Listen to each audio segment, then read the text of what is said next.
Welcome back. It's President's Day, and if you're looking for an educational and interactive way to entertain the kiddos, the Buffalo History Museum has just the event for you. Joining me now is Brian Hayden. Hi, Brian. Thanks for coming in. Chelsea, it's great to be back. Thanks for having me. Okay, we brought in the expert to talk us through some of the ties Buffalo has to different presidents throughout history. Yeah, I mean, when you look at American cities, you'd be hard-pressed to find a city outside of the nation's capital with as rich of a presidential history as Buffalo has. You know, when you look like the 19th century, early 20th century, the road to the White House often led right here through Buffalo. So, you know, Grover Cleveland was mayor of Buffalo, sheriff of Erie County before he became president. Millard Fillmore was a young attorney here before he became vice president and president. And then, of course, those tumultuous days in 1901 at the Pan American Exposition when William McKinley was assassinated and Vice President Theodore Roosevelt was rushed to Buffalo and took the oath of office right here in our city, too. It's so cool that there's so much history that's came here in Buffalo. It really puts us on a map in a way that probably gets overlooked by a lot of other cities. But let's talk about what the Buffalo History Museum has going on to recognize President's Day. Yeah, so this week we have Presidential Palooza, which is basically a celebration of all things presidential history in Buffalo. We brought out some of the more unusual artifacts related to presidential history. That includes a piece of 138-year-old wedding cake that was at Grover Cleveland's White House wedding in 1886. And he's the only president to get married That's in the right. White House, right? That's right. Only White House wedding. And the only president to serve 2 non-consecutive terms, too.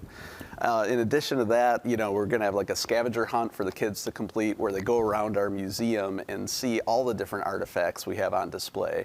That includes even the assassination weapon that was used to fatally shoot President William McKinley. Yeah, in 1901. Which is, by the way, the fact that we have that here in Buffalo is huge.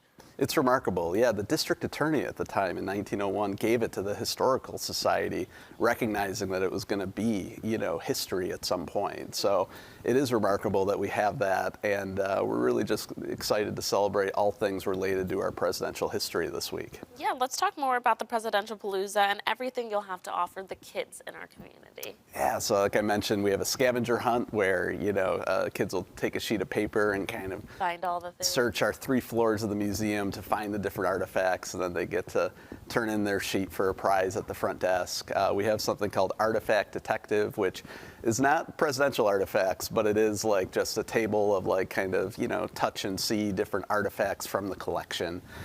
Presidential trivia, and even some special like presidential tours too, presidential history tours where you get kind of the deep dive stories on these artifacts and all the rich presidential history in Buffalo and at the museum. Who would have thunk it? There's so much here, and we're so lucky and blessed to have it. It seems obvious, but why is it so important for kids to know the history, especially the ones that come out of Buffalo? Yeah, I mean, we all have a pride in our city and in our community. And I think that discovering our history only further instills that appreciation of who we are as a city, what we're all about, and how we came to be. And I think, you know, presidential history, the fact that all these connections to the White House exist right here in Buffalo, just shows like we were a big deal as an American city back in the day, and it's just so important to learn that in order to appreciate the city we live in here and now. Brian, thank you so much for coming in and sharing more about this. And viewers, the Presidential Palooza is going on from Wednesday through Friday. For more information, visit buffalohistory.org. Thanks again, Brian. Thanks, Chelsea.